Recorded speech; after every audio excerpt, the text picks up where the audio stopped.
Finally, things are starting to get heated up in this arc. I'm your host, Aaron, and today we'll be reviewing Episode 9, Season 2, Infiltrating the Entertainment District.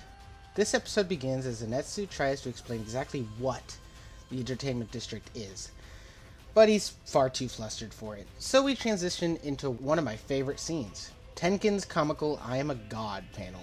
Honestly, this was something I was really excited to see.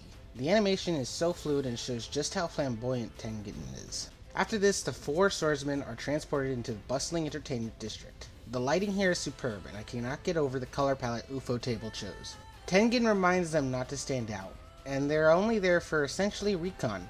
However, not everything goes to plan as Zenitsu suddenly gets off of the carriage. Meanwhile, Inosuke is overwhelmed by the lights and people. Tengen was able to recover Zenitsu, which leads us to Tengen explaining how the entertainment district works. They stop at the Wisteria Crest home, and Tengen explains their plans further. Inosuke, Zenitsu, and Tanjiro are to go undercover and look for Tengen's wives. While this happens, the second Hashira will be looking for intel on the demons. Tengen gives them letters, during which Zenitsu has a very, Zenitsu-esque meltdown over Tengen having 3 wives. I gotta admit, all the humorous moments in this arc are really making it memorable. Now comes the fun part. Inosuke, Zenitsu, and Tanjiro must go undercover in disguise. They're looking for Tengen's wives, each in a different brothel. At last, we see the trio made up of just, very quote-unquote interesting-looking women, disguised as well. Tengen begins to drop off each slayer at a different brothel. Zenitsu still holds an obvious grudge towards Tengen, but Inosuke interrupts them for a procession of courtesans. Zenitsu is the only slayer not picked for a brothel, funny enough. However, he does get employment as a shamisen player. The other women there remark that Zenitsu is hideous, but plays his instrument well.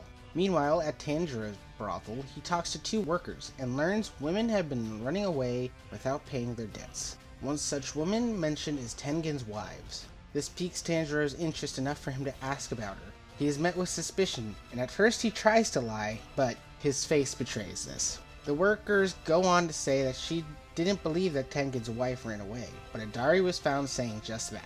We then switch to Tengen as he sits on a roof, thinking. He remarks this may be a fight to the death. Suddenly the perspective switches to Inosuke. While carrying his tea, he's privy to a conversation between 2 courtesans. They mention one of Tengen's wives, which prompts Inosuke to investigate. Lastly, we see one of Tengen's wives, while she is questioned by an off-screen Daki. I wasn't expecting the animation of her to be, so good, but I'm rather pleased with the justice given to it. There's a bit of a bonus scene post-ending again, but this time it features a disguised Zenitsu, Tanjiro, and Inosuke. There's a gag about Zenitsu being the best shamisen player. And with that, we conclude Episode 9. This arc is really shaping into a must-watch. Next week, we'll review Episode 10, What Are You? If you enjoyed this review, please subscribe, it helps the channel grow, and I'll see you all next time.